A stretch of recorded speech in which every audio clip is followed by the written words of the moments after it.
এই গণতান্ত্রিক রাষ্ট্র নির্মাণটা কীভাবে। যেখানেই যান বড় বিতর্ক হচ্ছে নির্বাচন কবে, এটা কি সংস্কারের আগে নাকি পরে নাকি মাঝামাঝি কোনো সময়। একজন লেখক তিনি একটা গল্প লিখুক, প্রবন্ধ লিখুক বা একটা কবিতা লিখুক, আমি ধরে নিচ্ছি যদি সেটা এই বিষয়ের বাইরে হয় তা তো আমার আলোচনার বিষয় না। এখানে আমি চাইব যে সেই লেখক বা সেই যা লিখবেন সেটা যাতে একটা গণতান্ত্রিক রাষ্ট্র নির্মাণের কাজ করে।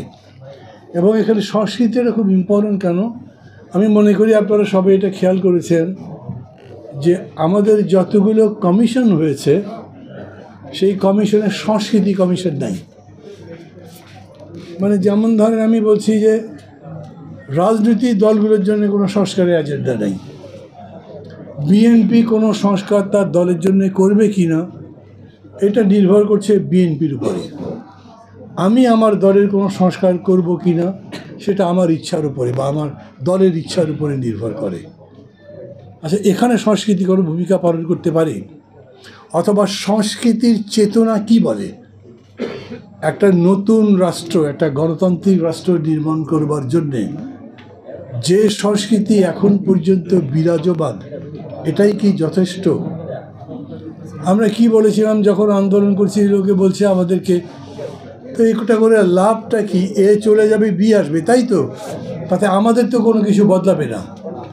আমরা তখন বলতাম না, আমরা কেবল সরকার পরিবর্তনের রাজনীতি করছি না, আমরা আন্দোলন করছি একই সঙ্গে সমাজ বা রাষ্ট্রটাও বদলে দিতে।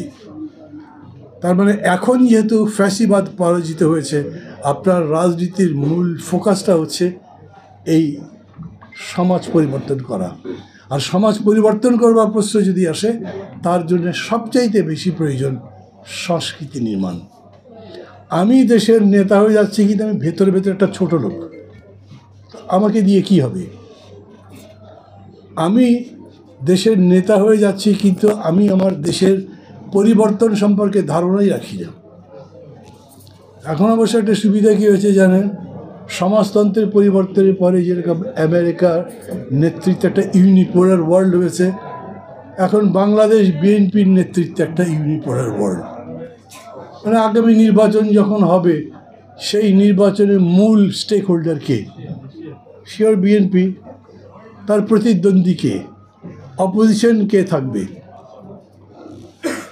মানে এরকম কেউ থাকতে পারে যার নাম আমি এখন বলতে চাই, এটা একটা পাবলিসিটির মতো হতে পারে, বাদ দিচ্ছে এই জন্যে। কিন্তু এটা এরকমই একটা ডিফিকাল্ট কোয়েশ্চেন হয়ে গেছে যে আমরা অনেকে বুঝি নাই এত বড় লড়াই, এত বড় আত্মত্যাগের পরে সেই শক্তি আগের চাইতে অনেক বড় শক্তিরূপে আবির্ভূত হবে, যাকে আমরা চাই না বা আমি চাই না, কিন্তু তাই হয়েছে। এখন আবার বলছি গণতন্ত্র নির্মাণ করব, একটা নতুন দেশ গড়ব, সেই নতুন দেশের উপযোগী সংস্কৃতি মানে প্রথমত পলিটিক্যাল কালচার যদি না হয় তাহলে সেই দেশ গড়বে না।